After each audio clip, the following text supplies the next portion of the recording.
How do you do this morning?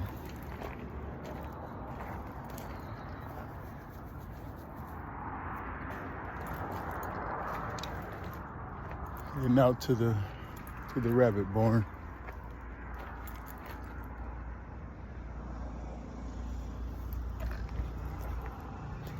Ran into the orchard guy. He's actually my neighbor across the way. He lives over in the orchard. He said they're gonna start planting that orchard next year. He's been a great guy. I remember, I think I was standing about here first day I met him, and Samson, well, particularly Samson, ran up on him because he had just walked by. He just walked in because he was looking for me, and he was kind of taken back by Samson, but Samson was just looking. If you know Samson, he was a big softy, but he always checks in when they were spraying and stuff. Let me know whatever they're doing, what's going on. I told him I really appreciate it. They came and cleaned up a lot of that pokeweed and Johnson grass that had been growing there. Oh, even straightened up my fence too. Told him I really appreciated that. I'm trying to get over there and do my part and keep that down. And I need to raise that fence up too, but yeah. But all that to say, they'll be planting orchard over there, baby trees. Time just moves so fast. There was trees in there, yeah, big ones like this. I would have to say these are probably older than those. They weren't that big. Those are some big walnut. I said, oh, big walnut trees. Let's check on Sugar. First off, make sure she's doing okay. The mamas. She ate her greens. Hey, Sugar. Morning. Get you some food.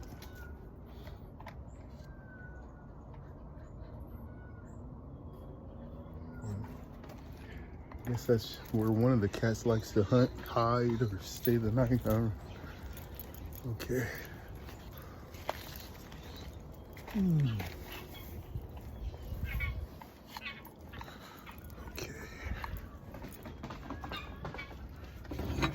Miss Dulce. Hey.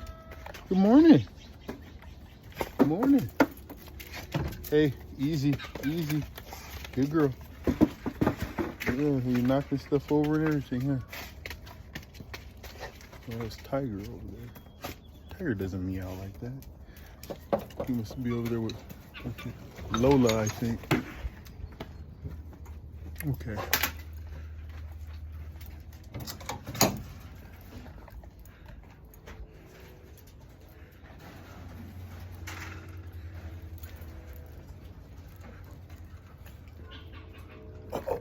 Hey, I think we got babies. I think there's some babies. See that fur in there? I think we got some babies in there. Good job, Tina. I see moving. You see me jumping there? We got some babies, Tamuk babies. All right. Something goes right. I love it. All right. Yeah, who knows how accurate I am on that because I was not doing it right, but 9/7. Today's the 9th, right?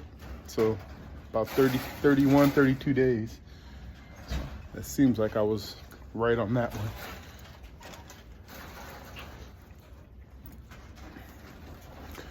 Only way to be completely right is to do it when I'm supposed to. Which is exactly when. You want to see the babies? I'm gonna go get them real fast. They're not as cute. Let me extend my thing. They're not as cute when they're first born because they just look like little hairless rats. But hey, let's get some light in here. Still early. There we go. Hey Lola, hey Tiger. I guess you two are the pair, huh? Too bad we got her fixed because we need some more kids.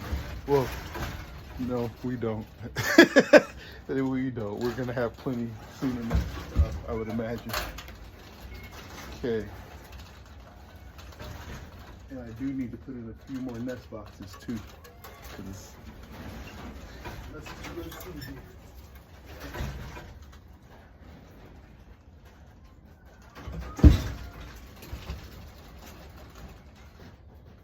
Yes.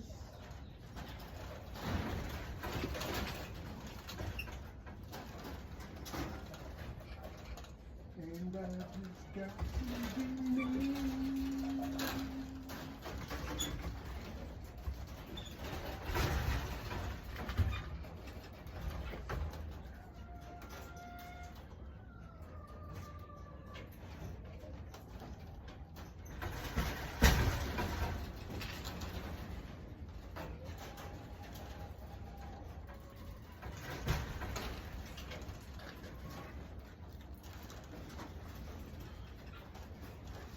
She's the one. I've been passing by these last couple videos saying I'm pretty sure she was getting ready to have babies. Just from her demeanor, they kind of sit there with their head back. Okay. A little bleeding after birth. Now keep in mind, Tamuks are known for having large litters. Let's see if they're staying true. Okay. One little baby. Two.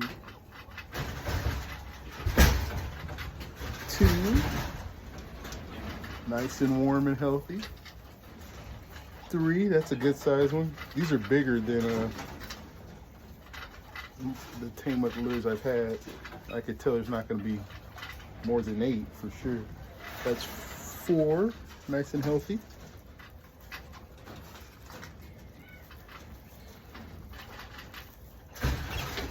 5 and 6. That is totally small. We'll give her a break though because I bred her at like 4.5 months, very early. I was taking them out the cage,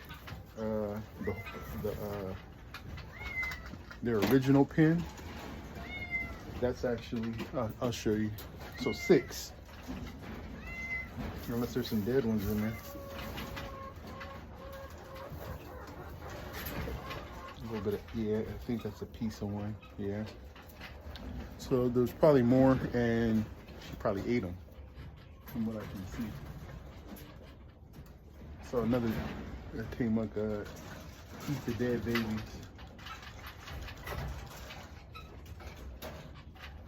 So I'm attributing the small number to how young she was.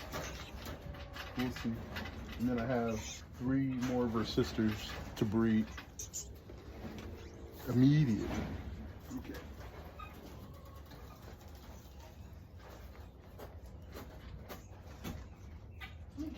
Okay.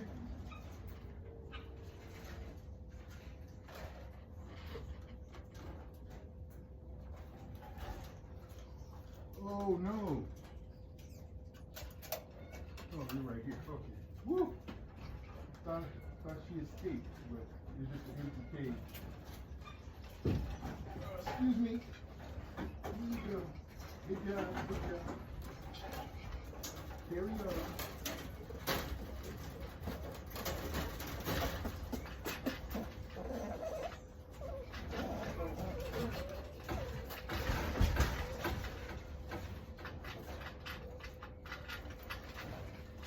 Okay. They like being disturbed. They're squealing. Okay. Breeding season is getting into swing, it would appear.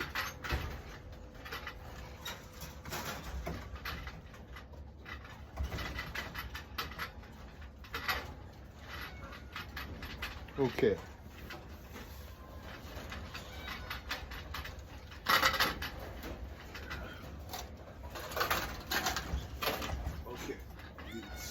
Yes, Good morning. All right. Come here. Come here. Lola. Easy. This is what Tiger used to be. She's doing better than Tiger used to. She's about 8 to 10 seconds with Tiger he used to be. And then he'd scratch me a couple times to get down. Kind of like that, but she's doing better too. I don't have anything. And she's bad. Like she went to hand her something, she'll swat your hand really bad. I don't like being scratched by cats, especially when they do it on purpose. That's we got a problem. We got a problem. You scratching me. Okay. Easy. No.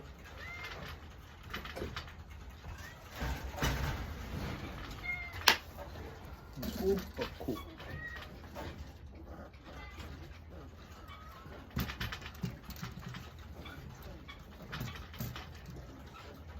Six new K-Mucks.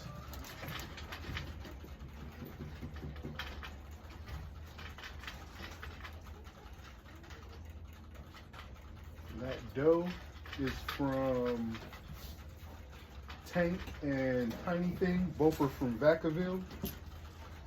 Bred to Duke, who is a buck from Lakeport.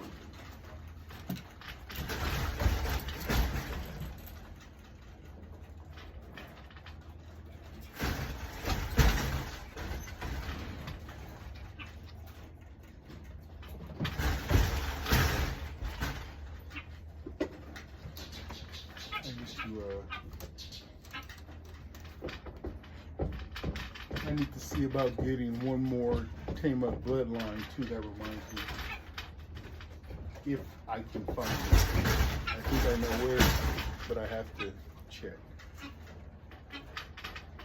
because I have two bloodlines to add to that. Keep going, and then you insert down the line as appropriate.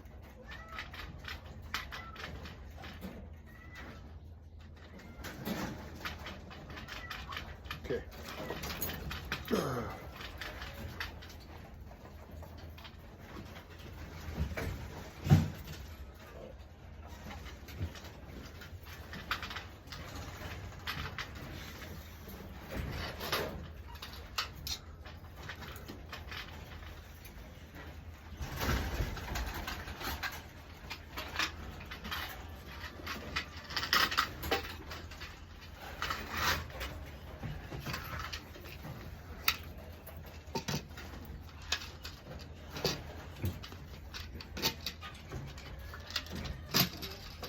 Also, that nest box, if you saw how I reached way back in there in a little pocket, maybe about this big, all clustered together like I said, that's ideal.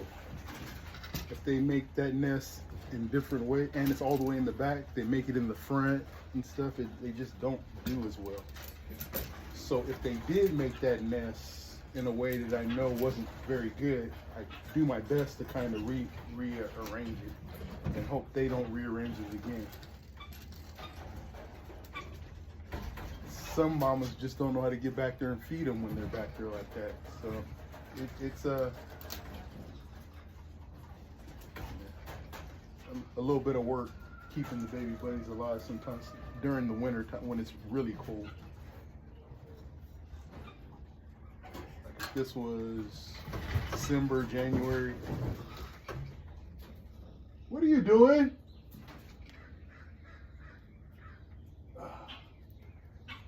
Don't say. If it was December, late winter, really cold, I would be bringing that nest box in. I can grab 4 nest boxes at a time. Take 4, put them in, come back, get 4 more, and stack them up in there in the house. That's overnight. And then bring them back in the morning. and they stay the day in with the mama.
Start my new job on Monday.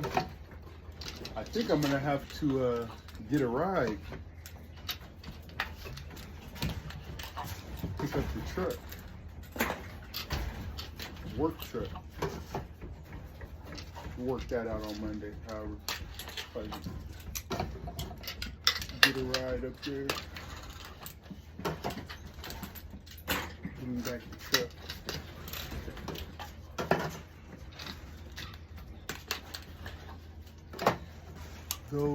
That one and the one on the other side of it are gonna be pretty close to having babies. That one should have. It was like making the nest and everything. So I think that one's close too.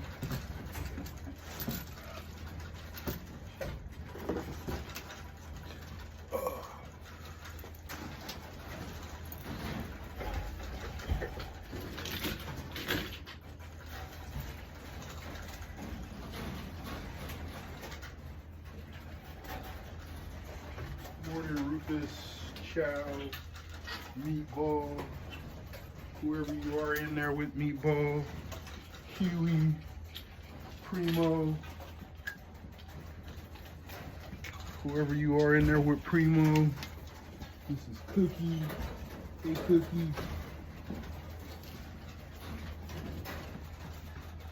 Oh, I named you Taz. There's another name. This is one. Remember I was saying I be messing up the names, especially with the bucks. Bucks are like the last ones I give names to, it seems like.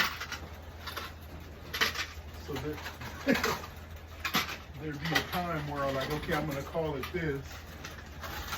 Usually when I'm breeding, I'll be breeding the buck to a doe, and I'm like, okay, I'm gonna call you this.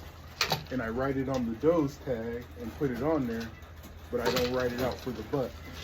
And then at some point later, I go, oh, I'm gonna name that buck this, forgetting what I had named it. Cause I think somewhere on a tag I had that buck as legit, but I have a tag for it called Taz, so I need to get that straight. That's Taz. That's a doe that I named. She's brand new, young doe, young 2-month doe. Get that. That's Amy, Boy, Mocha, Prima, Tank, Xena, Tar, Star, Loco and Bolo, Bunny, should call her Babs, Nilla, Mimi, Chill, and see. That's Wilma. 2 fryers. That's steadily right there. I think that's Sweet Tart in there with cream on it. Haven't named these 3 right here. These are Snuffy's daughters. And that's one of Snuffy's daughters in there with Tank. Haven't named them. Haven't named, oh, I think I did. I think they do have names. Haven't named these 3. There's Tiny Tim. Somebody in there with their daughter right there, I believe. No, that's Tina. Mocha's sister. And down at the bottom there is Tank, one of Kal-El's grandsons. I don't know, Khan. Kal-El's grandson, Khan. Pie, Meatball, and somebody else breeding too. It's just a doe. Mom healed the eye. It had a little bit of a eye crust. Mom healed that doe. That's going to be another mystery doe because I don't know where it came from. See how it looks. And then there's Rue. That's a new doe. Underneath that doe is Wafer. That's a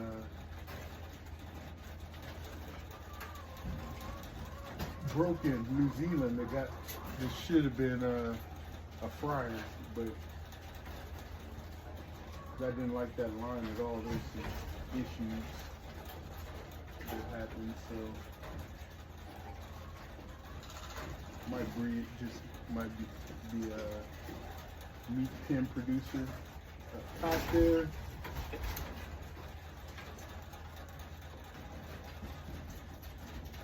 Hope I have it written down. Underneath there,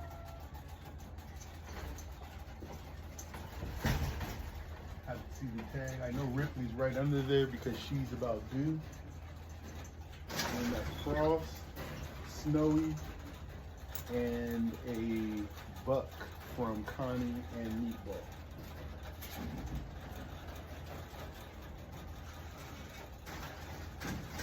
It's coming back.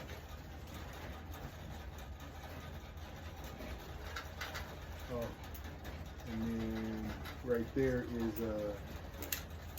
Flo. He's my only blue New Zealand. I haven't had much success with the blue New Zealand at all. And some funny things are actually coming from her line too.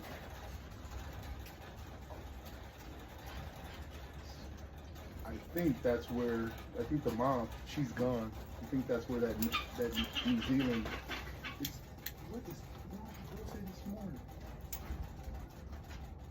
I guess that's just what she does. Making her rounds. Yeah. And she's got 8 babies in there that are, they're not babies anymore. They're ready to fry. I need to take her out. Get her house. Find out when I'm able to cull.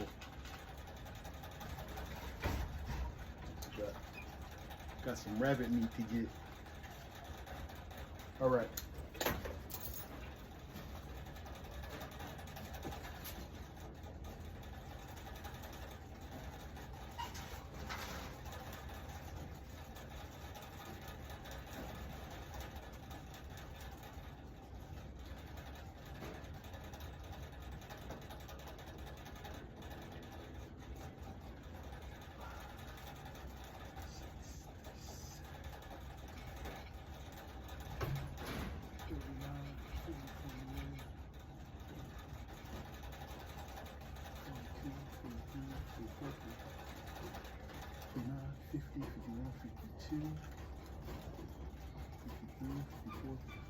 57, 58, 59, 60, 61, 62, 63, 64. I thought, oh, 65, 66, 67. Thought I was hanging around, right around 65 breeding individuals.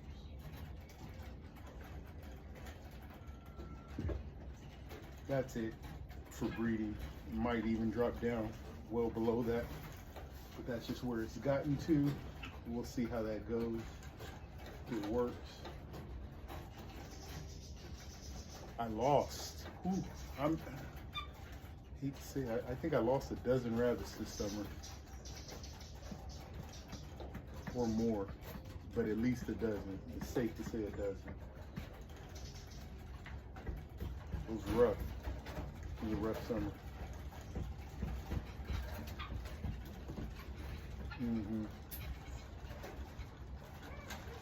Okay. Let me get a water bottle in this in while I'm down here.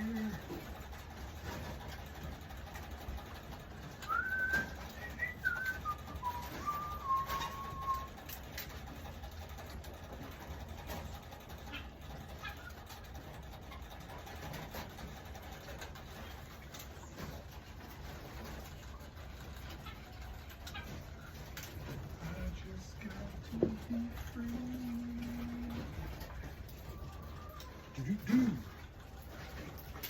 you go.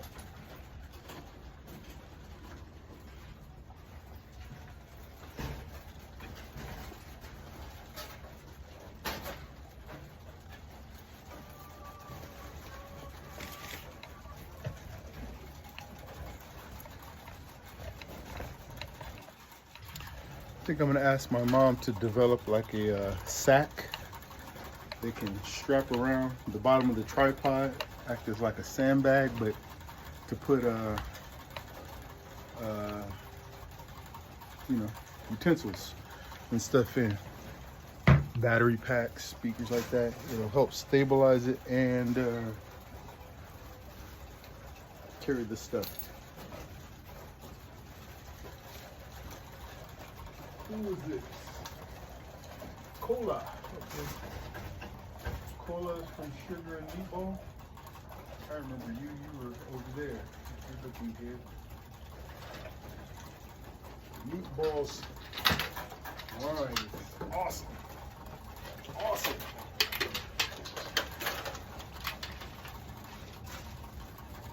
The Bravos.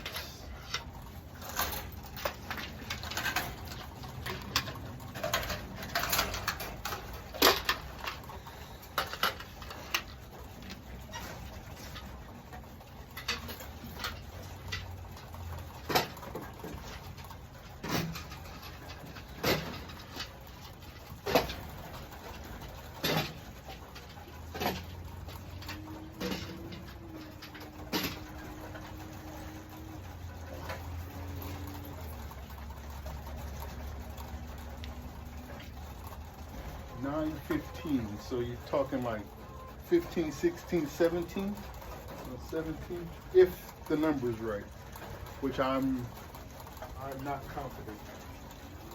I know I did good on some, but I'm just getting the groove back, so gotta be careful. Wilma 914.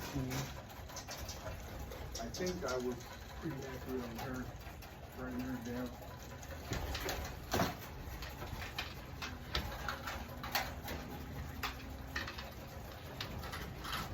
Stay there. She's feeding the baby.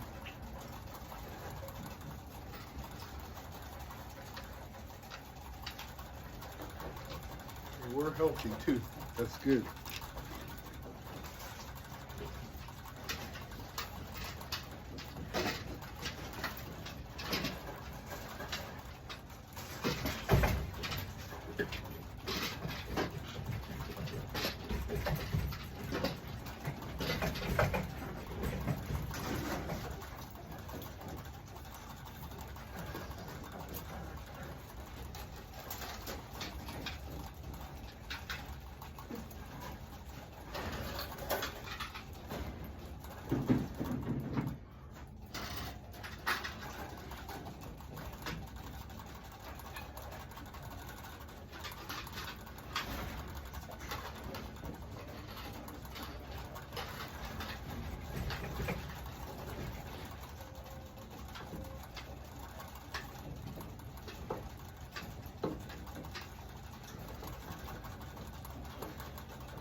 thinking about it, I think I only want to have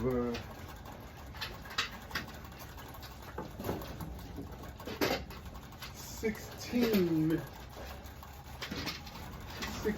nest boxes with babies in it at any given time. Because in the winter time, that's 4 trips. I have to take 4, put them in 4, and just to have room. Kind of makes a mess. The rice holes leak through the nest box onto the floor in there. And it just it's a lot. So 16. So I have to kind of watch how many I breed. Right now, I'm probably, if everyone were to kindle, I might be at 16 nest boxes in a 2-week period to have to deal with. After about 2 weeks, they're able to stay inside. Maybe 3 weeks if it's extra cold, like all day and all night. Yeah. Okay. Just something I'm going through the process in my mind. The fantasy has ended, and all of the children are gone.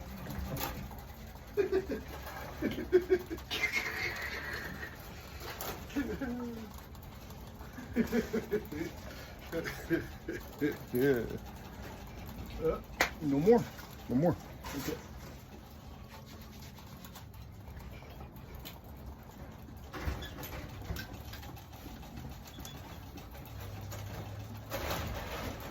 Yeah. Chill.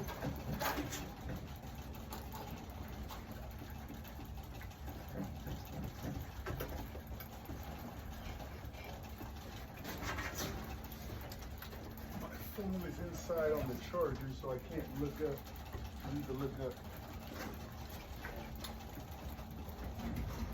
how long the wait period is after treating rabbits.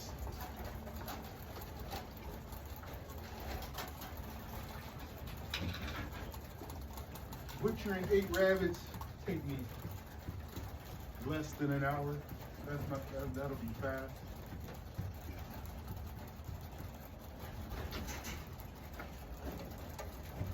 It'd take me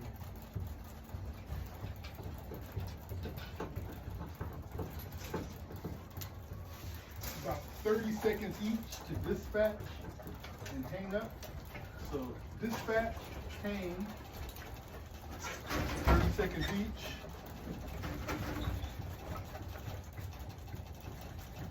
Yes, dispatch, hang, 30 seconds each. Yo, what are you doing?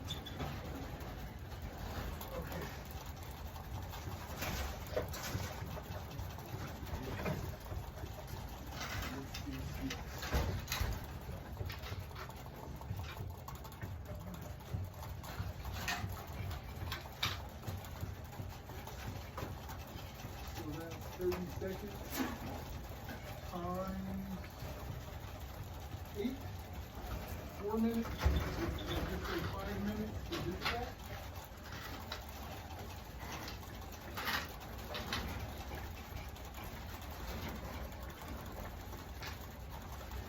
And just because I haven't done it in a little while, but especially when they're young, it's really easy because the skin just comes off very nicely. But we'll say 4 minutes per rabbit.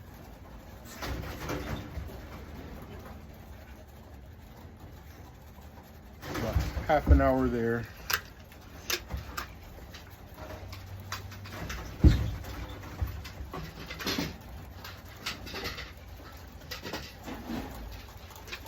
And I need to figure out the most effective way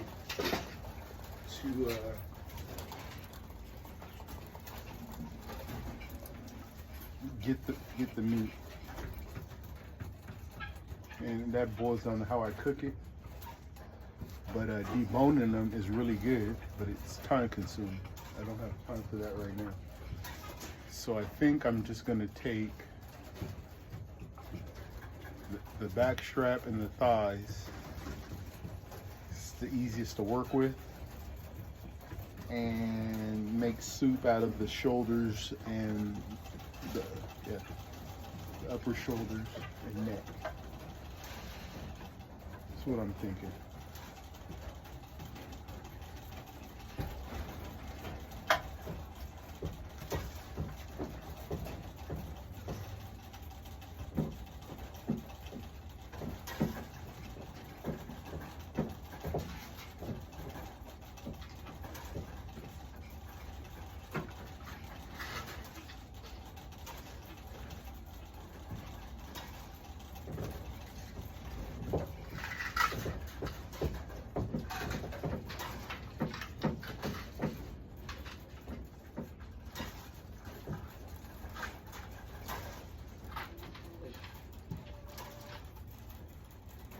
Did I take your water bottles off, or have you guys been enough without? Okay.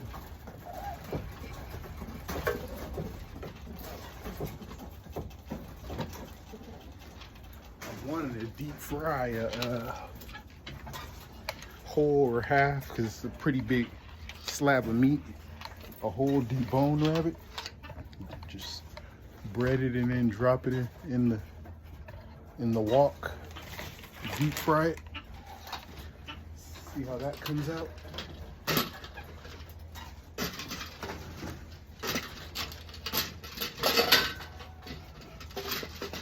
Sounds good.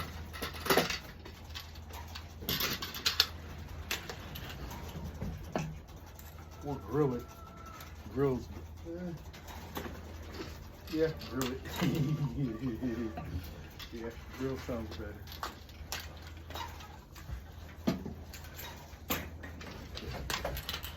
Mm-hmm.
Not a whole lot of sneezing anymore. There's still some, but it's not a lot.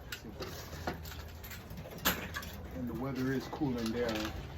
My mom was saying it's a lot to do with the heat stress too, that really makes any problems they're having flare up. So,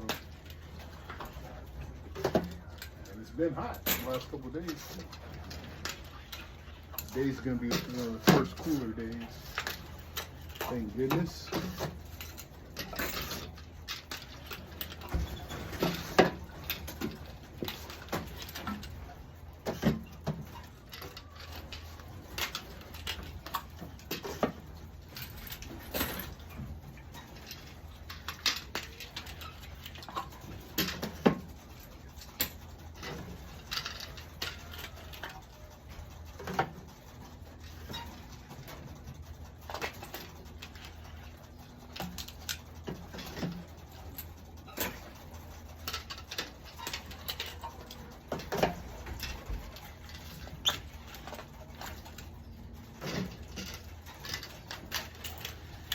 If I had time, I probably would get into tanning the hides of the rabbits.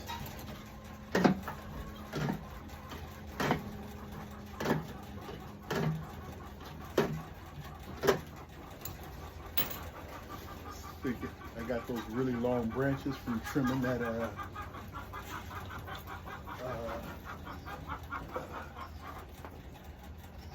from trimming the ash tree.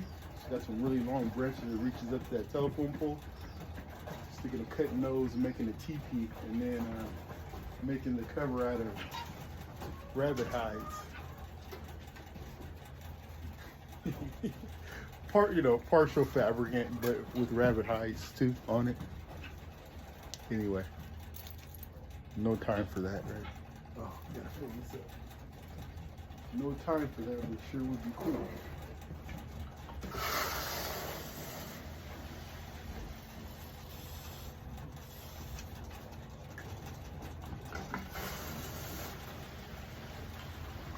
Oh, that one filled up fast.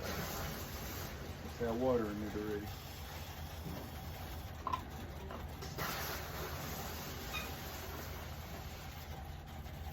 And the bleach is outside. That's where I was getting ready to go. To go get the bleach. That should go do. I have some caps sterilized right there.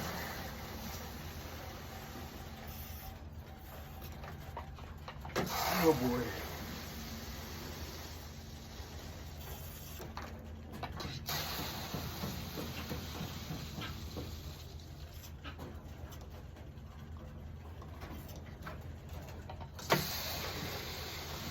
So I scheduled that trip for Lake Britain. It's pretty much the first week, but it's the first full week of May.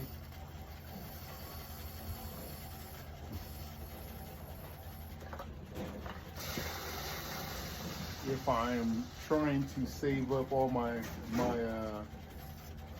PTO for that year, then I was thinking, I guess I know for a fact I get 2 floaters.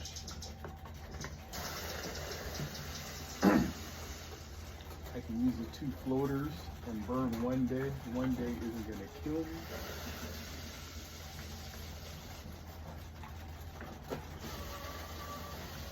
Maybe a sick day and the 2 floaters probably.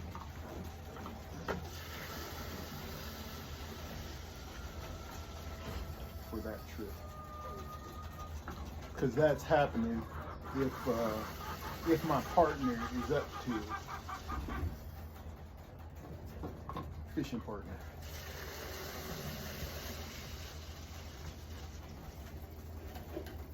I'm up to it. I actually might go with or without it. How about that? I think that's it. Unless there's a definite rescheduling, I think I'm going with or without. Yes. Sounds like a plan.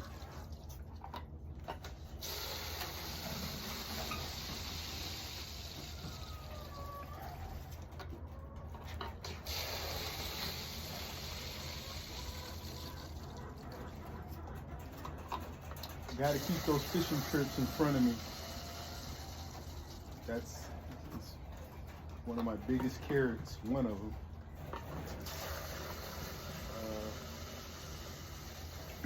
Last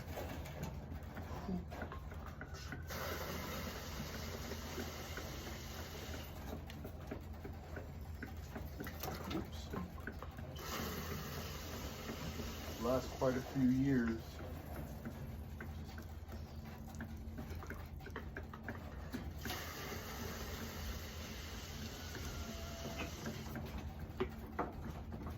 interesting.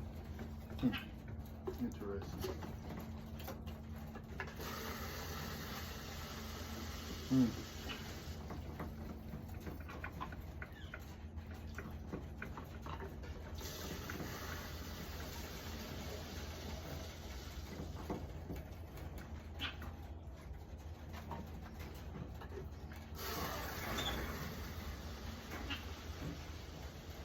Just haven't fished as much. And when I did, it's like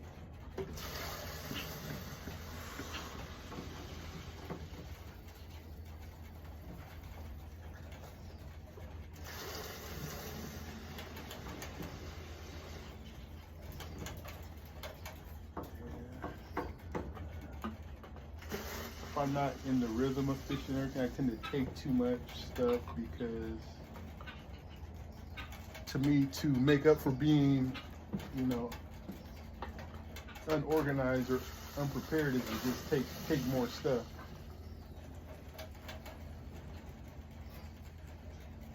For me, that's just kind of fisherman I am. I can't take two things and just go and say whatever I'm gonna catch, I'm gonna catch. Unless I'm awful confident, that's all I'm gonna need. But I usually am fishing for multiple species. I'm trying to catch everything that swims when I go, if possible. Something like that, not everything, but yeah. So I take quite a bit of equipment. A lot I'm not even gonna touch when I go.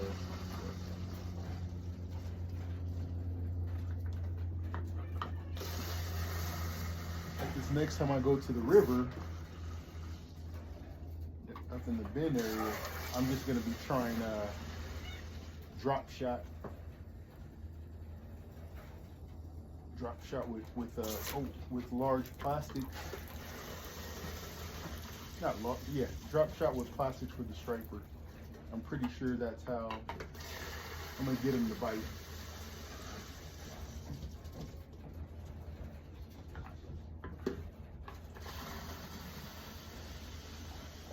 And then like that, once I get that down, then I can be confident I can grab a handful of sinkers, swivels, maybe a roll of line, and a bag of plastics, worms, little fish, things like that.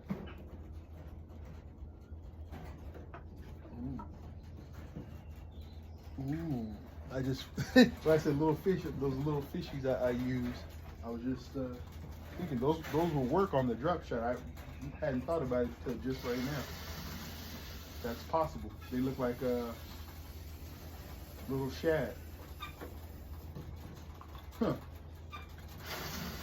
Anyway, a bag of that, and then I'm good. I don't need a backpack full of stuff. That's what I mean.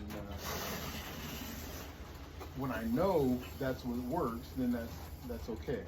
Just take that little bit of stuff.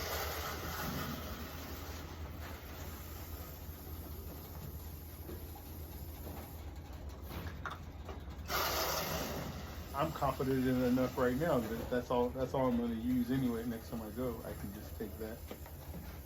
I may take take my bait fishing stuff too, because that's what I caught them on last time.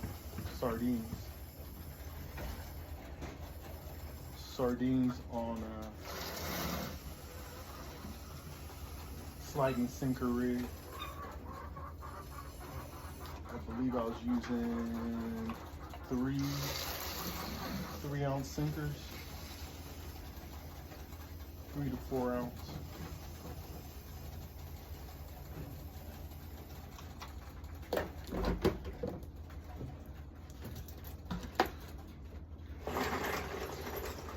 Ooh, it's getting to that time of year where the water's cold. It's almost gonna be time for the waterproof gloves doing this.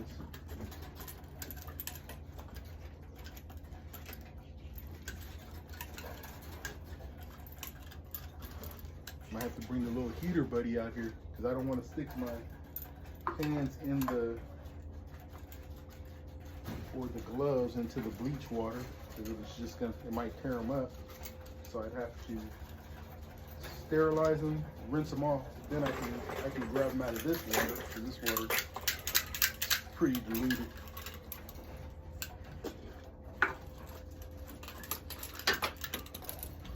But anyway, yeah, when it gets cold,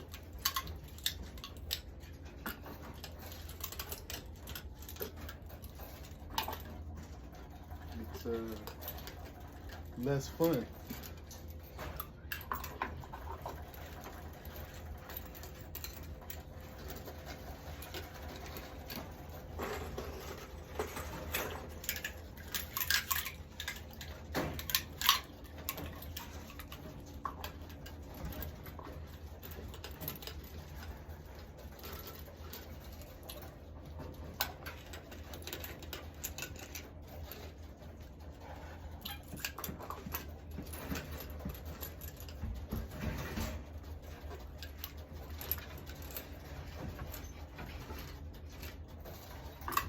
I'm gonna take you guys down to the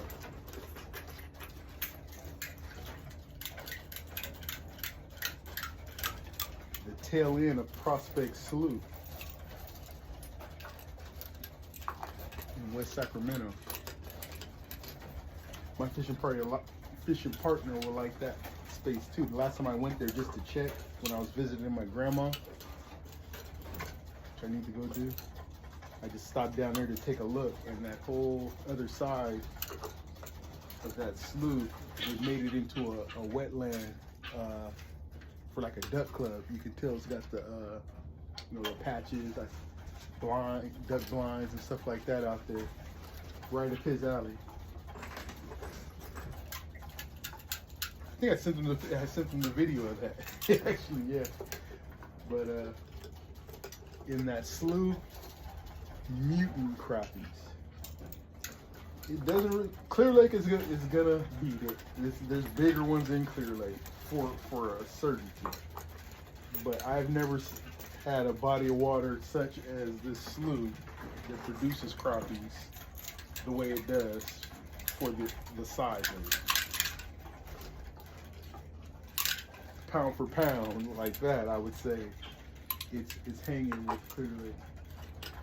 Clear Lake's a big lake and really healthy.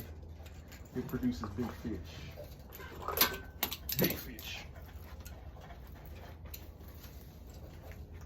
On my Instagram, it's got to be about a 8-pound bass. I don't think I weighed that one.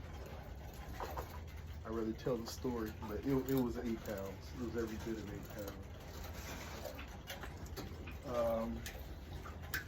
I know that because I caught one that was smaller. It was like 7.5. So it might have been 9. I'll give it an honest 8 pounds. Real honest. Clearly, just fishing for crappie. Big old bass. Anyway. I'll use the stuff I don't like to use one time just for sake of keeping it moving. So, alright.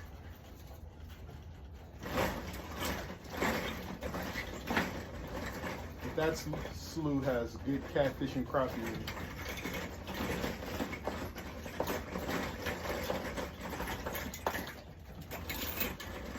I remember the first time my dad took me to that spot.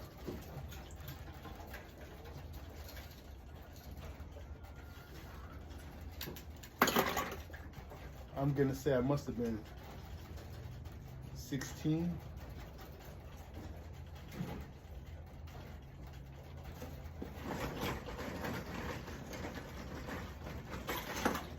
Great memories at that spot from the very beginning. But it's just, it's right there before the causeway in West Sac. We parked down,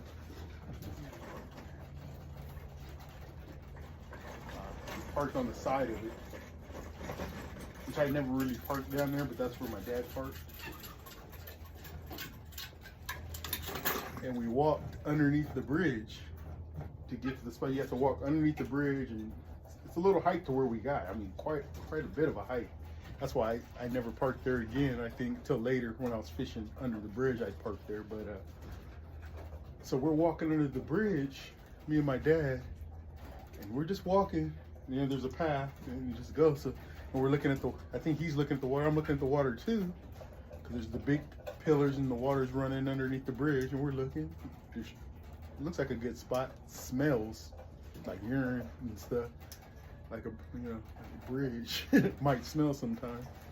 We're walking and I look up, and underneath the bridge there's tents, lots of them.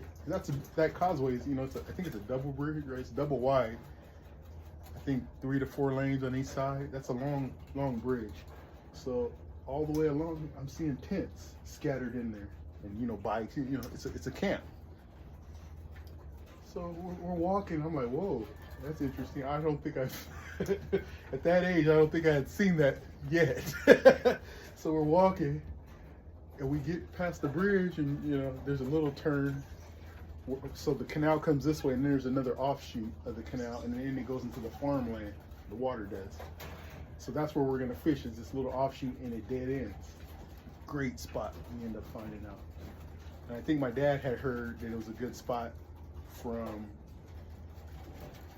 his good fishing buddy then, Billy Rowe. I told him about it. And I think it was both our first times going there. So we had a bucket of minnows because obviously we're after crappies. I didn't know that. He just said, let's go. And you say, let's go with me, I'm there. So we're walking. We get from underneath the bridge, and I go, Dad, did you see all those tents? He goes, what? I said, yeah, there's a bunch of tents over there. He goes, like Deliverance?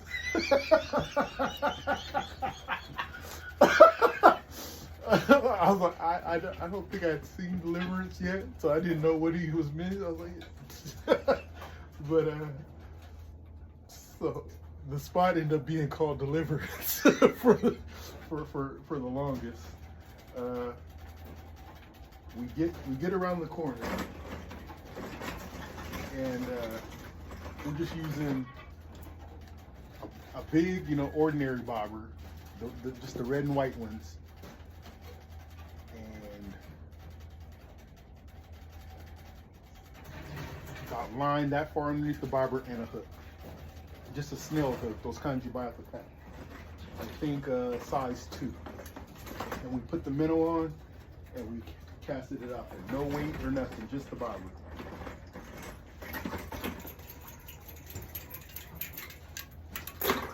So we're sitting out there, and nothing's happening for a while. It's a pretty wide little canal. But the water, we found out maybe at most was 2 feet deep there. It was just a real long, shallow, flat kind of wetland. It was overflow for the main canal for it to go. Which I end up finding out that's where the crappies spawned. That whole thing. In spawning time, there would be lots of fishermen there taking advantage because that's just where the fish would be. Springtime in their spawning. But this particular time,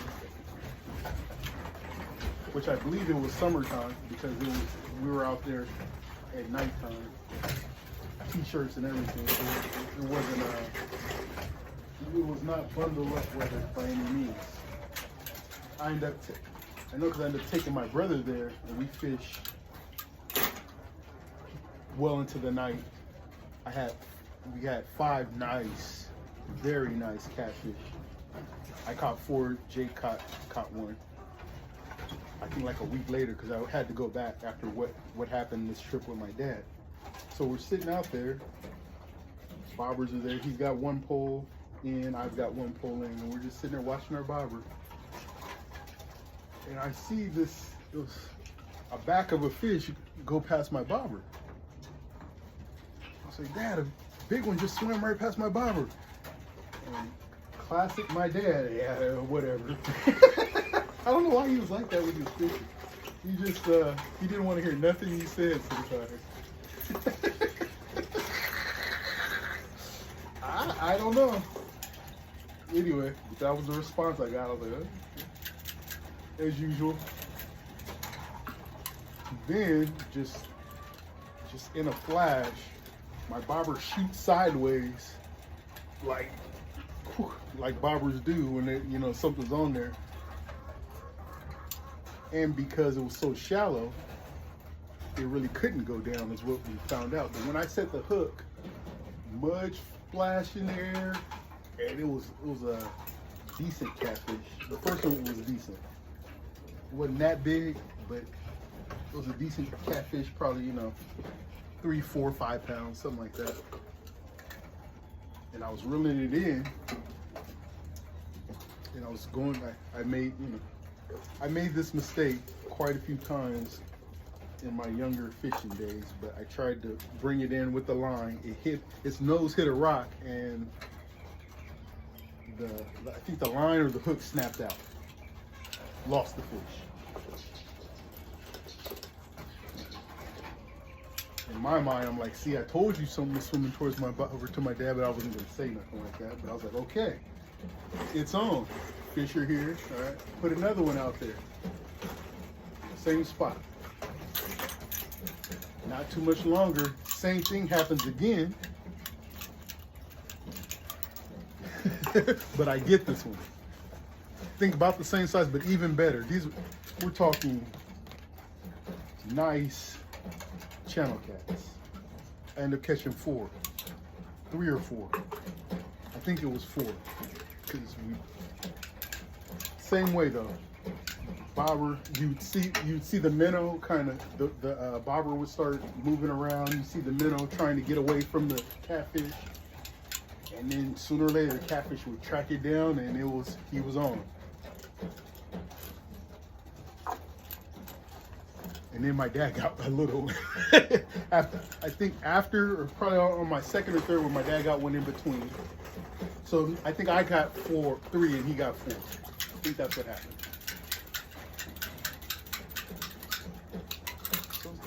Cool, nice spot, Dad. Thanks. I don't think I had my spot would be the back levee right behind our house. I knew how to get fish out of that. Because I fished that since we got there. And I don't know what.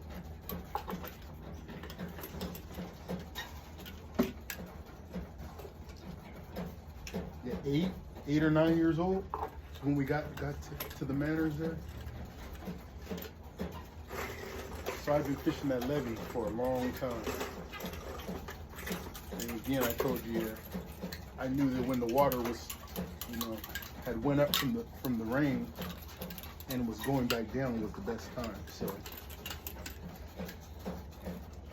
that was probably my go-to spot. If I was gonna go fishing, I just went back there. Even I went back there to catch crawdads sometimes. Just to fish, I would go back there. A lot of times wouldn't even catch those, just to be fishing. But West Sac is when I start honing fishing skills. Big time. Big time. Got a lot of techniques from guys that were coming down there. I ended up running into a lot of other fishermen there, seeing what they were doing, learning stuff, trying new things. But it might have been the same year. It might have been a little bit later. No, I was dry. Well, I was driving then. I had to been, because I drove Jake down there.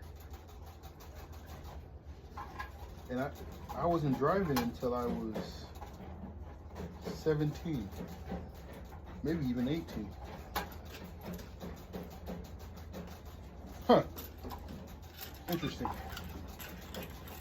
Me and Jake drove down there, sure did. Must have been 18. Must have been. Sure enough.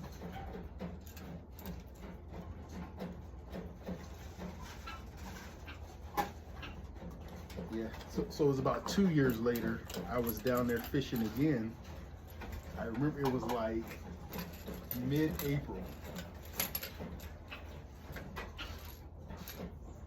And this had happened a couple times before. I remember, so I was fishing there, needless to say, any chance I got. I was fishing in West Sac. And I had never done as well as those first 2 times with me and Jake. Me and my dad, then me and Jake went back, we caught 5 more. And then it was, a catfish or 2 here and there. But every now and then I would get one of these really big, because I just went straight to bigger minnows, because a little minnow is harder for the catfish to really zone in on, but I was using a large minnow to get the catfish attention, and that always worked best. Maybe I should have stick with the little ones and did better, that could be, but I was using larger minnows.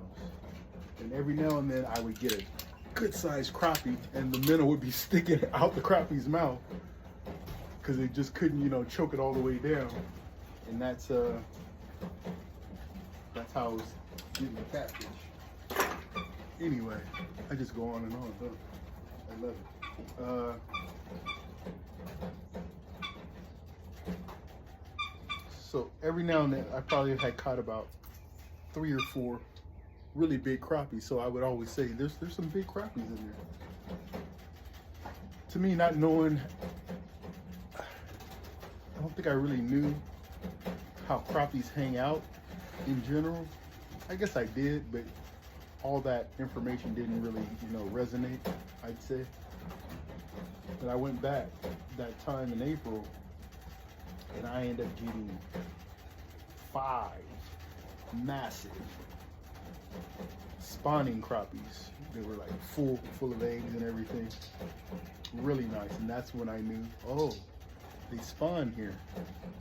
Okay. And I think there was one guy was there with me watching me catch those 5, seeing how I did. Same way, with the bobber. I ended up upgrading to a weighted bobber, so I was able to get further out because of just one of those regular bobbers and the hook. You can only cast it so far, so I ended up getting these bobbers with a little weight on the bottom, so I was able to get like to the middle of the canal. And there was a little tree out there, I remember, and it would get kind of close to that, and those crappies were hanging around that. So I was just zoning in on them. And there was, like I said, there was that one guy asking me how I rigged my minnows and everything. I showed him. I ended up seeing him quite a few times down there after that. He would do pretty good too. But one time he got a nice, like about a 3-pound bass with red eyes in there. Anyway, we run into my dad's buddy down there. Old school Mac. Yeah. Had an ex break my windows out my car after probably my best day of fishing down there. I caught 18 crappies one day. 18. Good day. I think I caught a few. My ex came down there bothering me. After she left. I think Max said that day, he's like, you never tell a woman you're fishing spots. I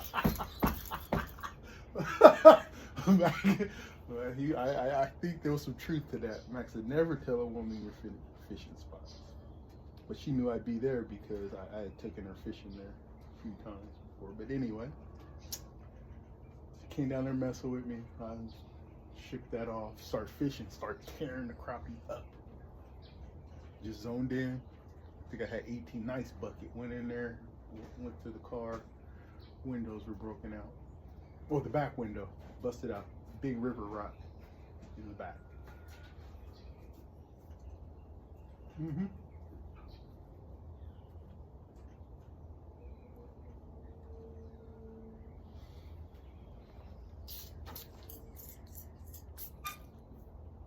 Good times.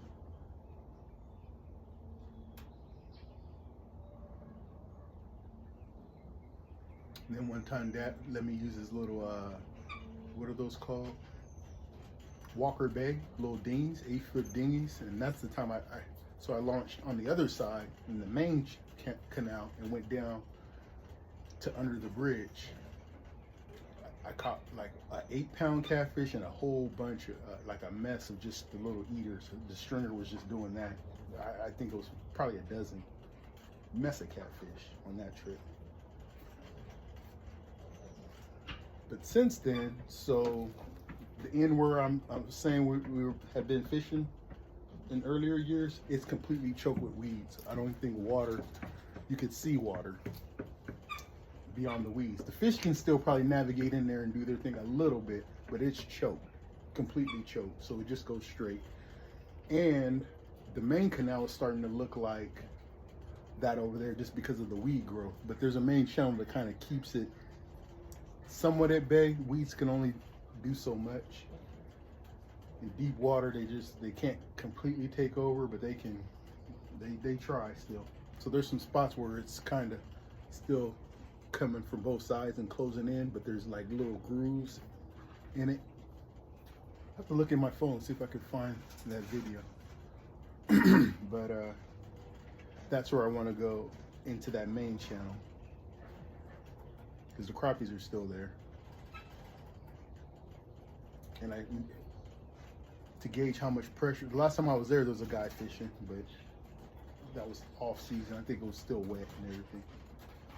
But to gauge how much pressure, fishing pressure it has, you got to go during when it's hot, and then you'll see how many, you know, people are coming down there on average.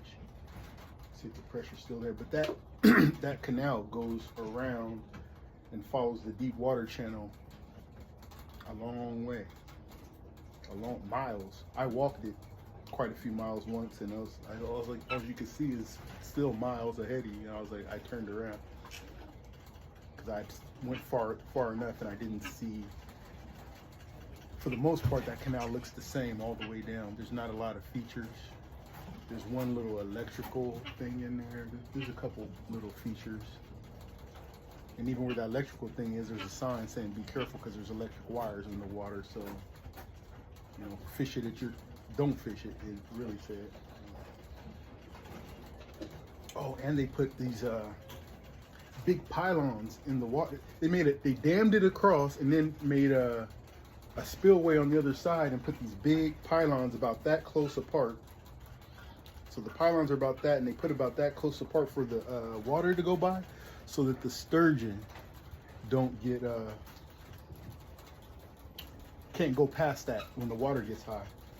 That's a whole nother story. I'll tell that later. But where I'm talking about fishing, the sturgeon would get washed up in there, and the fishermen knew that back in the day, and they would get them out of there pretty good. We stumbled onto that by accident. Just going back to there, it was me, Jerome, Jake, and Moot. Just taking a fishing trip. We took like a 3-day fishing trip in my mom's van. She let us take it. We packed, you know, food, and we just drove around fishing all our favorite spots for a couple days.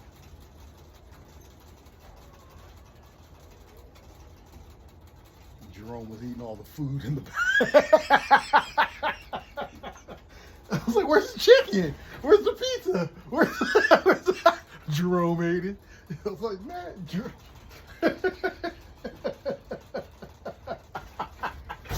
oh, Jerome could eat, boy.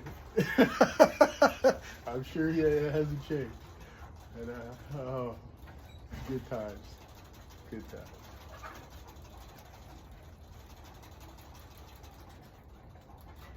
Oh yeah.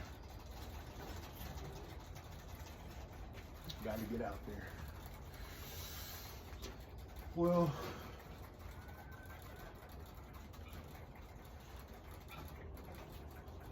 get these water bottles on, get them fed, start getting these rabbits into their new homes, temporary or otherwise, and start getting condensed. I would like everybody that's here. Everything else I can undo, take out, and get sterilized. Even these are coming out. So there's cages on the back coming out getting sterilized. These right here coming out getting sterilized, and all this right here out sterilized. Sterilize all this, everything. Sterilize everything. Yes, and clean everything. Sterilize and clean it. Yes.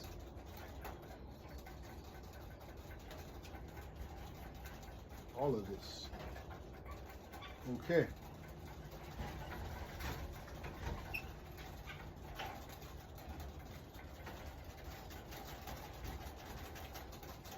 $36. Now would I count 65? 66. So that means 30 at best, right? 36 and 30 outside. That's very doable. That's no major thing. 36 here, 30, let's say 35 out there. Got room right now for, what is it, 14 right there, 22 right there. I do need to finish that one up here pretty quick.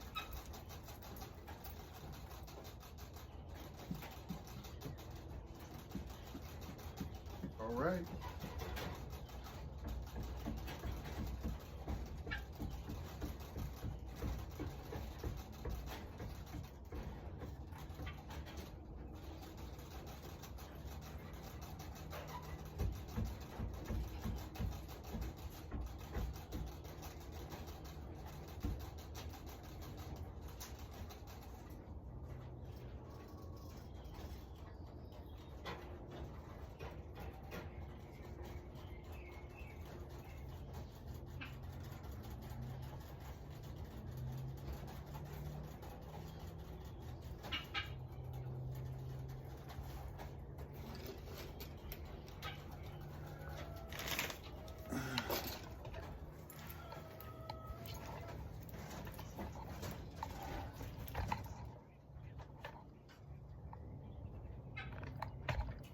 Think we can lose the lights now? Can we?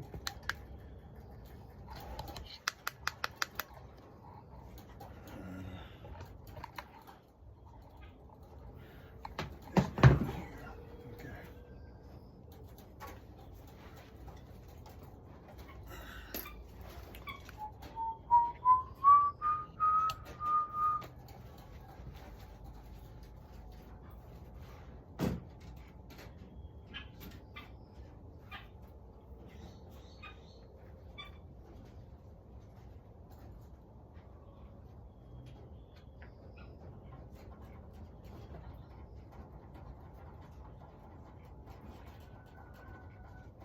Probably end up changing a few names eventually. Hungry, aren't you? Yeah.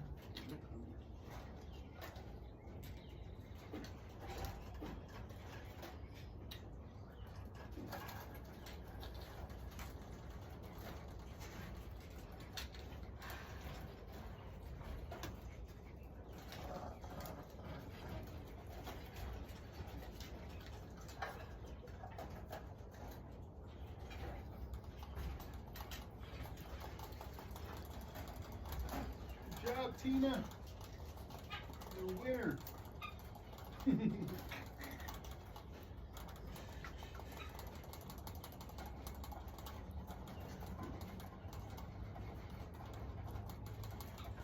This is Swan right here. There you go. Swan needs to be bred. Kong and Khan. I haven't mean at all.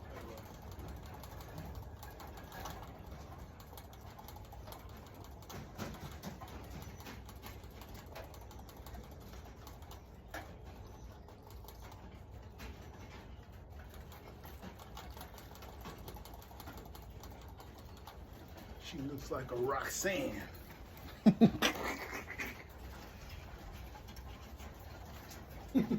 know.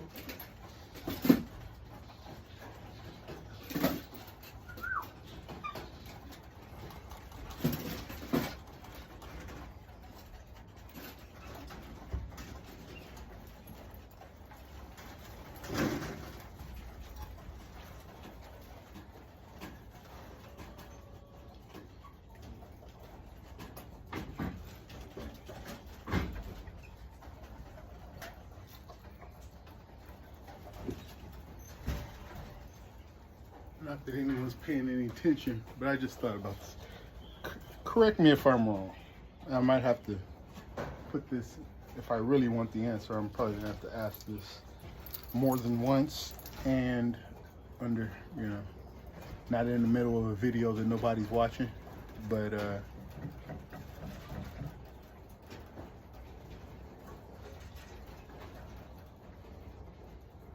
I find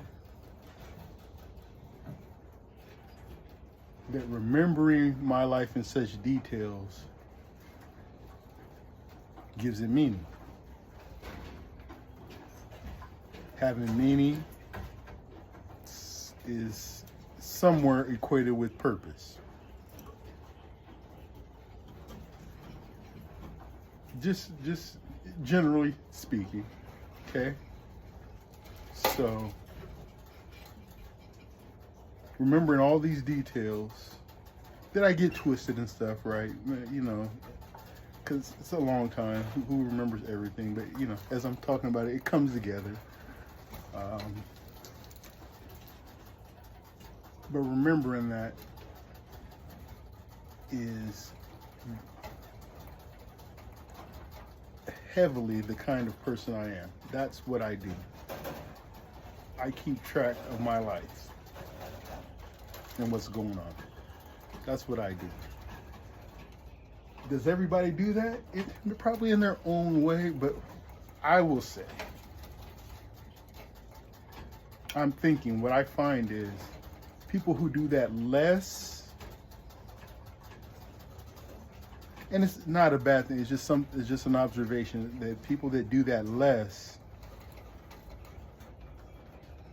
tend to operate different.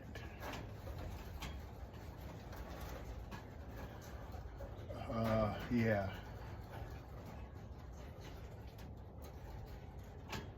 I just noticed something. I just had a squirrel moment, but and that difference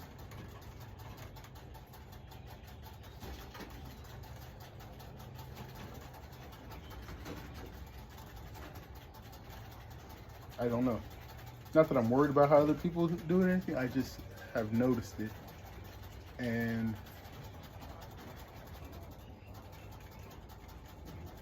if I'm equating the awareness with purpose, what's less awareness? That's all I'm saying. Correct me if I'm wrong. Everybody has purpose. I know, even if you know. Are you focused on it? I don't know.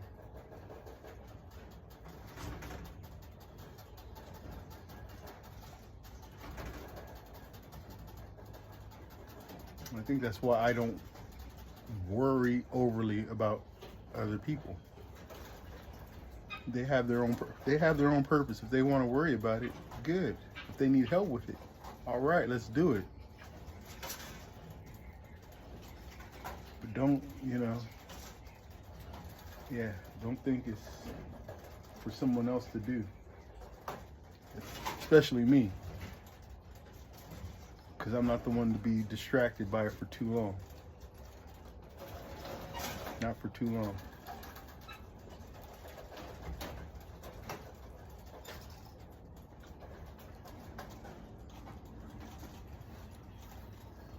Anyway.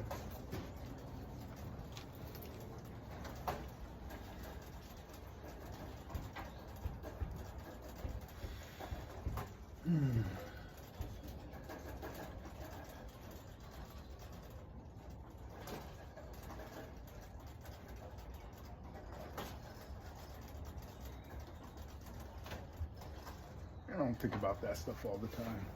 I don't think, Anyway, it's definitely time to make some new memories. This fishing trip, this next fishing trip, and everything in between leading up to it. A good breeding season, learning how to keep and maintain a healthy environment for my rabbits, my farm, visitors that visit the farm. Mom helped me realize, it's hazardous around here right now. So if I want people to come and be able to share, that's probably why stuff doesn't go anywhere. Well, yeah, makes sense. For people to come, they can't kill themselves or hurt themselves. First off, work to do. Work to do.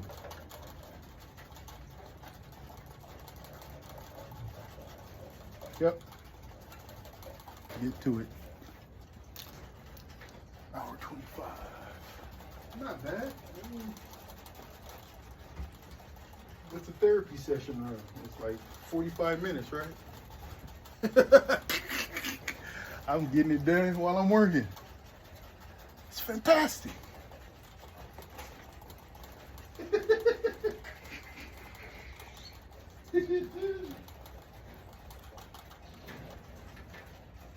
Sir Smith.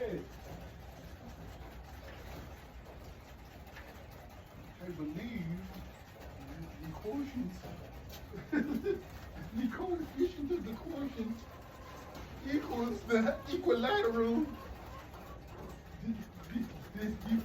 deficiency of the effectiveness of the prohibited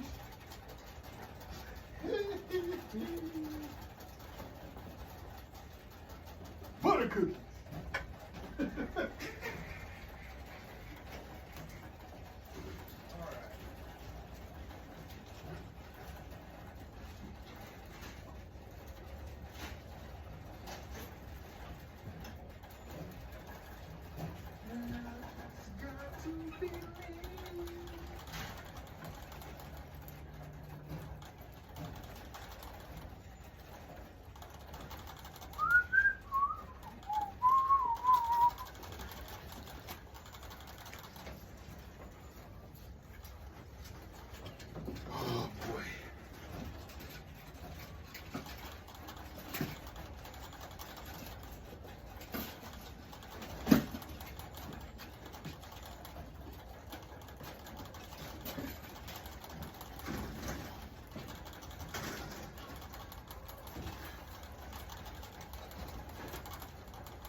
There's a reel about a, I don't think I follow them. They're pretty popular right now. It's an interracial couple that just had their first baby. I think it's 3 weeks old, and he was just giving an update. The baby's doing good and everything. But he had mentioned that time starts to move faster when they had the kid. I was like, I wouldn't know. At least I didn't notice. Because I did have a brief experience with being a father. It just didn't work out. And I don't, it's such a mess anyway. I wouldn't notice time had sped up or slowed down anyway.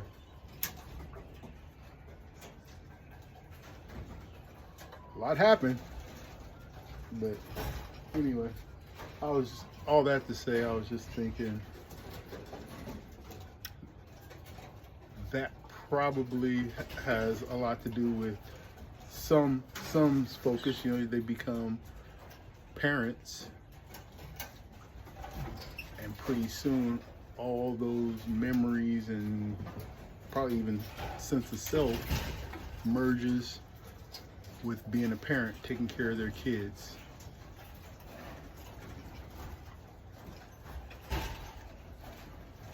Makes sense?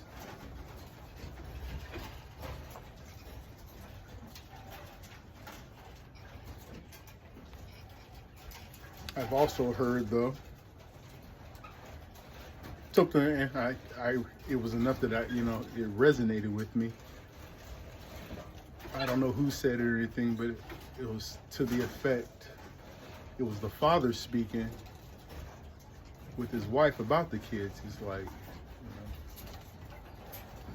our kids are our kids. and our kids are going to leave eventually. So let's keep that in mind, right? That me and you are forever, and our kids, we're here to, take care of our kids, raise them up as best we can. But me and you, we're not supposed to lose what we have because we have kids. That resonated with me enough to where I'm telling it to you today. I don't know who said it or anything, but it was to that effect. And I was like, makes perfect sense. So again, not losing purpose, keeping purpose, that sense of self, keeping that in mind, right? No doubt, keeping in mind how they met, all that stuff, right? The memory's not letting it just like, I don't remember that. I don't remember that either. When did we? See what I mean? But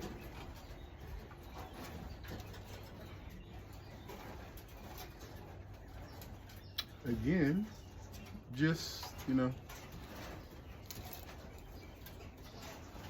sharing too much information from the inner workings of my mind.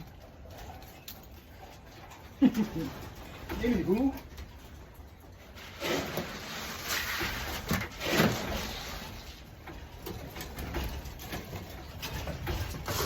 yeah, but my hat's off to all the parents, though. You want to hear an understatement? It's not easy. It's not easy being a parent.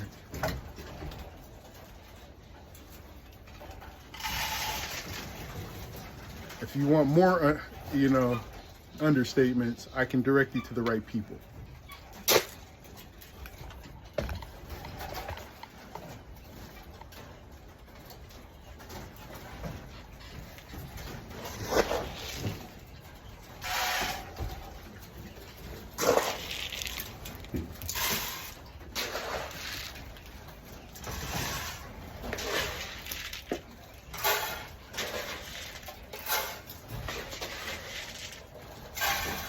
I know some folks that love to state the obvious. Okay, I'm done.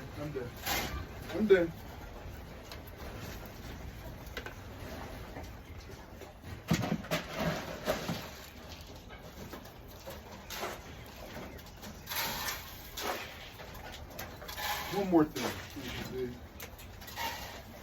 Tell you stuff like you never thought about it before in your life. Anyway, okay. That's it.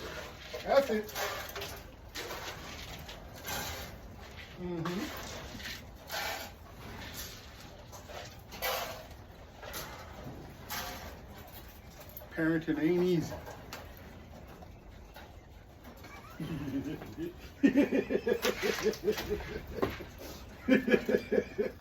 Oh, okay.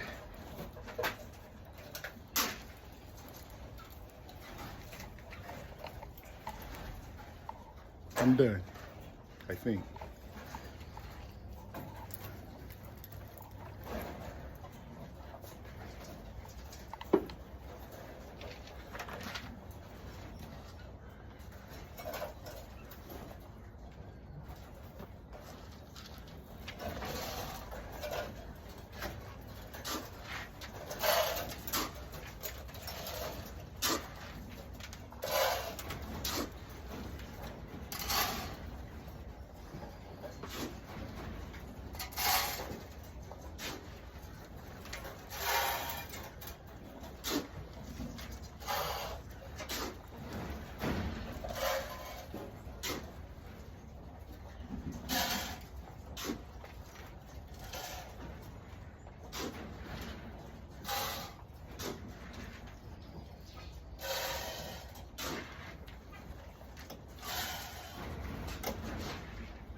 This way.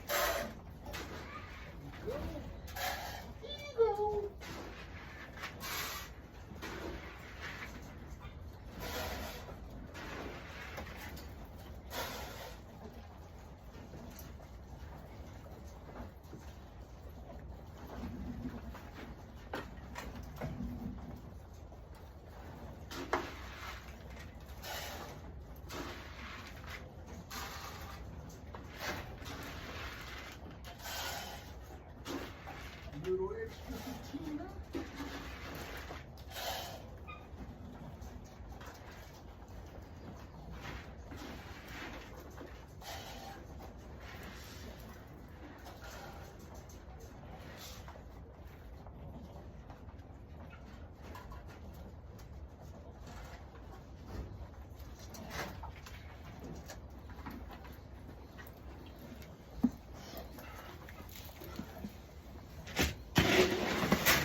I don't think I've heard.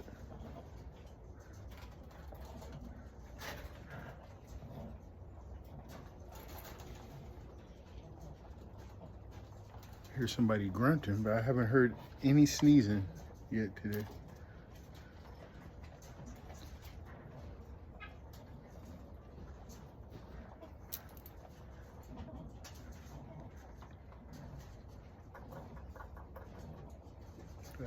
That's not good.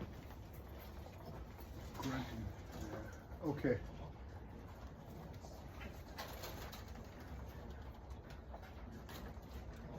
Good. Go.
Newt is Ripley and CS1. Ripley and CS1. So she's a valuable addition because Ripley is Champion Maple. There's some line breeding going on with that one. That's like son to granddaughter or something like that. No, she can't do that. So she's from Champion Maple.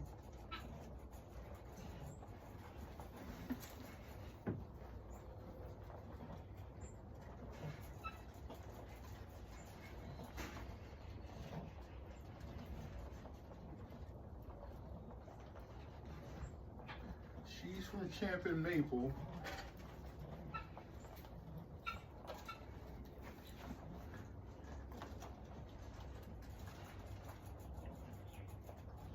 And that's her brother from, not from the same litter though, that I bred her with.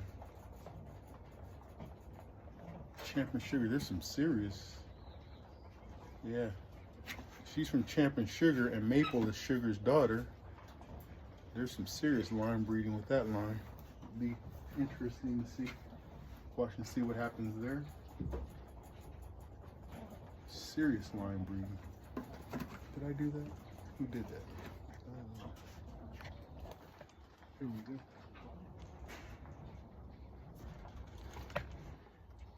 All right. I think one more scoop is in order, and then take some outside. Just enough too. It's time to. I've got the new feed bags up front. Gotta bring it back.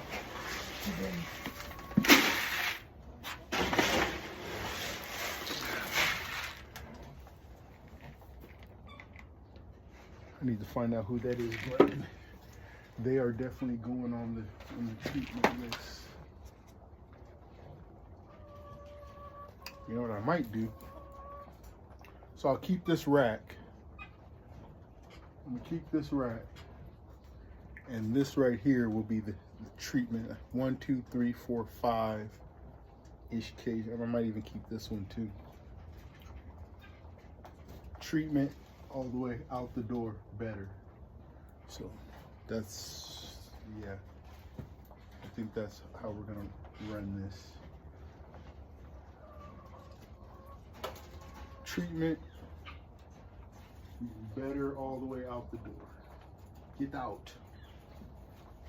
Yes.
All right. Well, I gotta feed the ones in the breezeway too. So,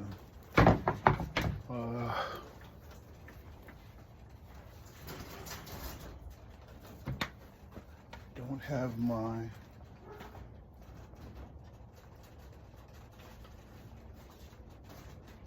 don't know, but this one has seen better day. I need to take this and transfer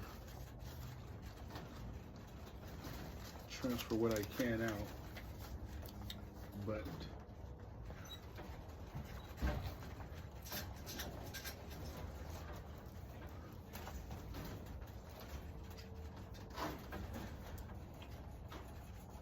Amy,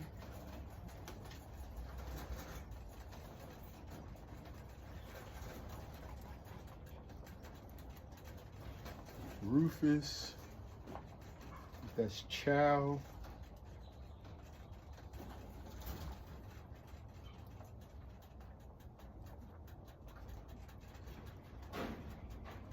Prima.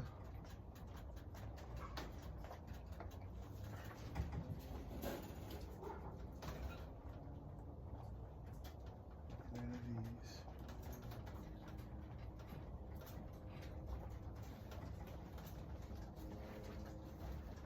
The names of these, I think I got names on you guys. Char.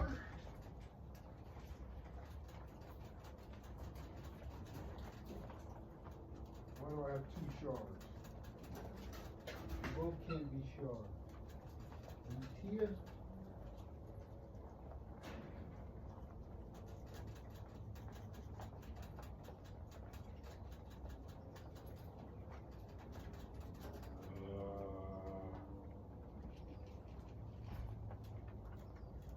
Uh-oh.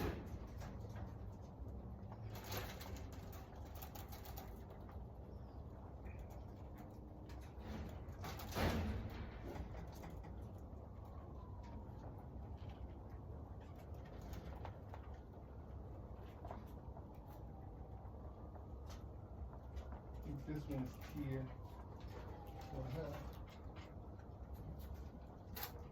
Therein lies the problem. That's what happened there. Okay, I see. I just got the answer to one of the problems I had. I had a tag in front of I had the wrong tag in front of the tag I was supposed to be looking at. Okay, Char, Gretel.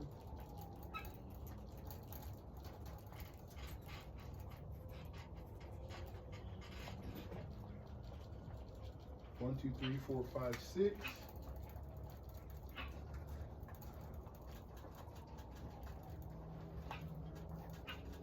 Wilma.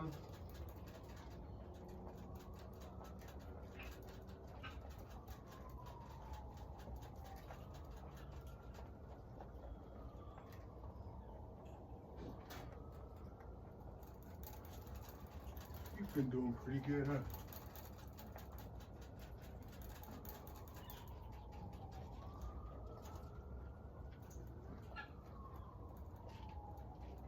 Star 3. Cola.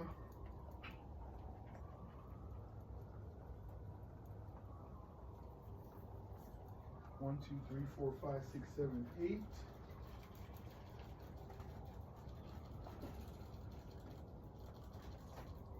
We'll leave you in here for right now because you got babies. We don't need them out in the cold right now.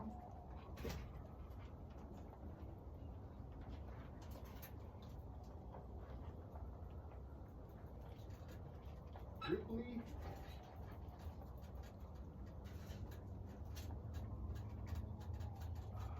Pie.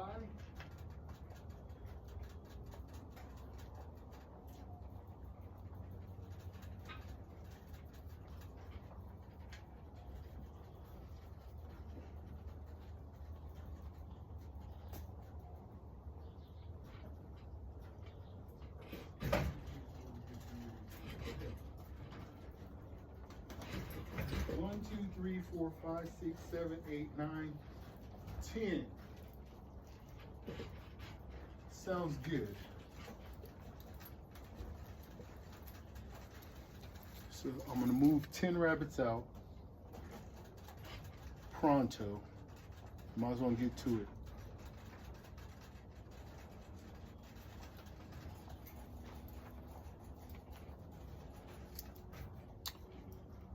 So with the medicine solution, I think one bag, I need to figure this out. One bag, I think, made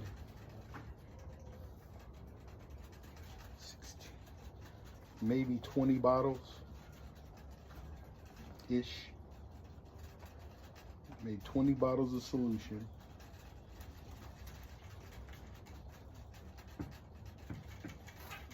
Times 6 bottles,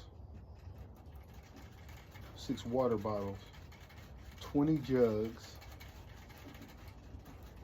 which Each jug would fill 6 bottles. That's 120 bottles. 10 rabbits. That's 12 days. That's pretty good.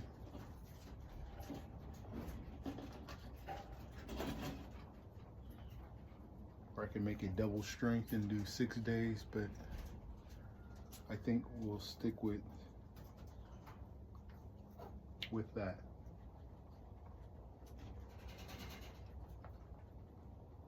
Just see how it goes. We'll keep doing what we're doing in here and see.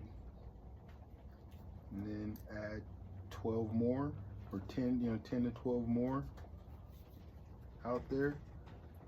Treat them.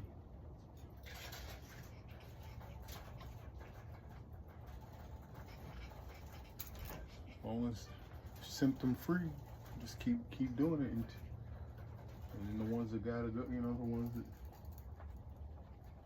when I see some that are sick that are just like snotty nose and stuff, they just gotta go, and that'll be that. Hopefully it'll just,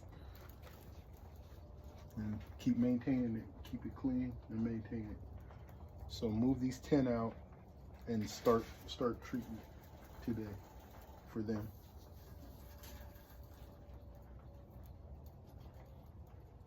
I should make a watering station out there, huh?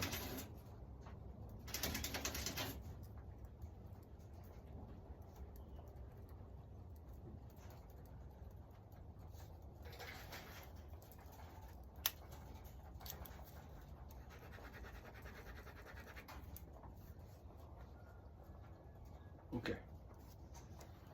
Amy. 60.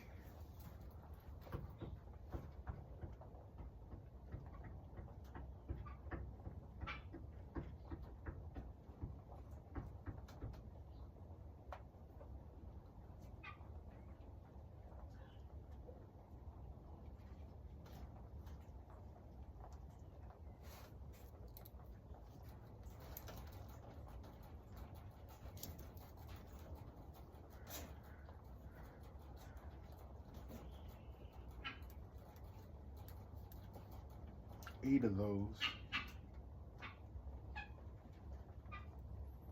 are about to have babies, and it's going to be outside. What's the weather going to be like?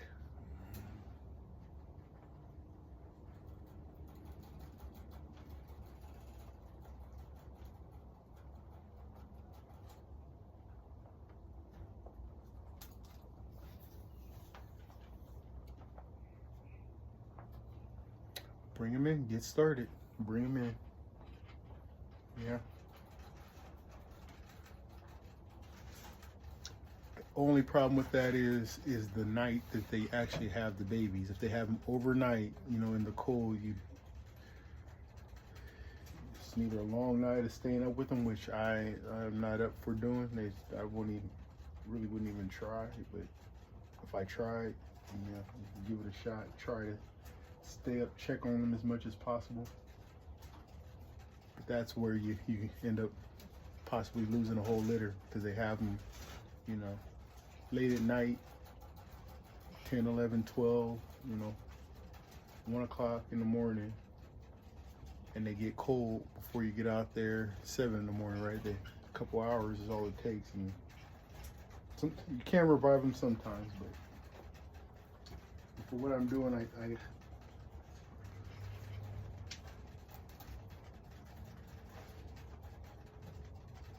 those are the 10 that I trust right now to start working with. No symptoms for sure. Everything seems to be all right. So, and I'm treating them to boot. So, okay.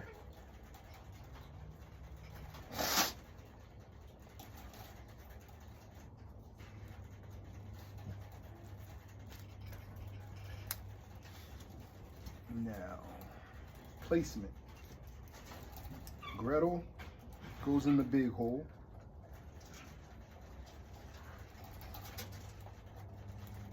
That's the only Tiamat on the list, really. Oh, Char and Gretel go in the big hole. 2 Tiamats, so they have plenty of room.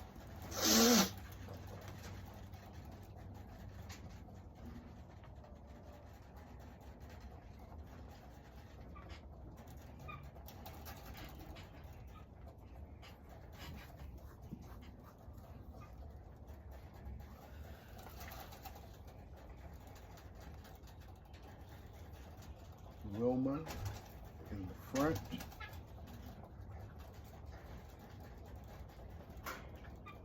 Next to Gretel.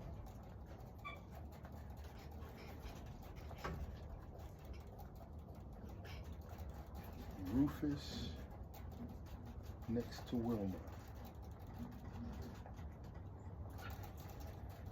And Sugar's already out there in that same block. That's gonna do it for that block. 1, 2, 3, 4, 5. And then on the other block, we'll do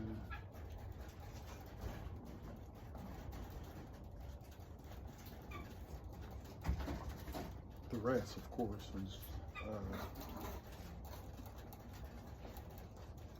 Like I said, no, this whole section right here, no, nobody's going anywhere right here.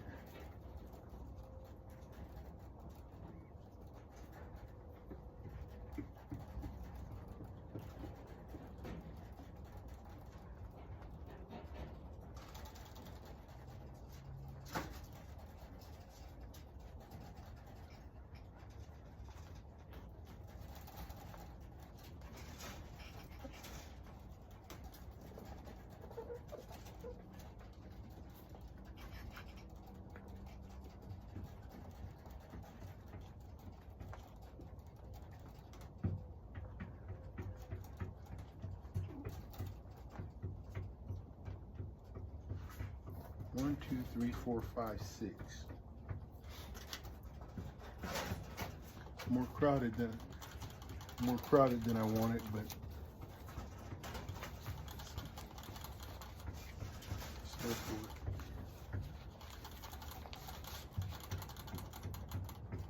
it. Oh, I need clips for the feeders to hold their tags.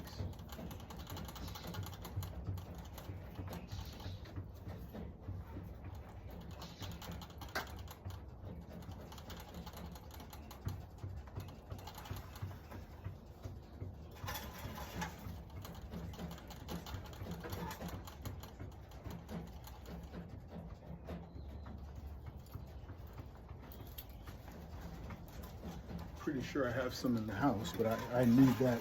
That's how problems start to happen. You don't have can't put the tag on the J feeder. That's where problems start, right there.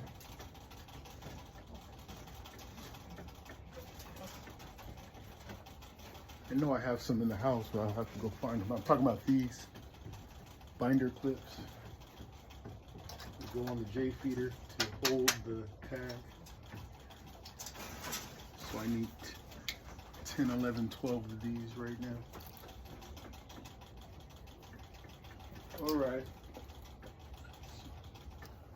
I'm gonna try to stop leaving dead space with me gone on my filming. I'm sure that's killing my videoing credibility, right?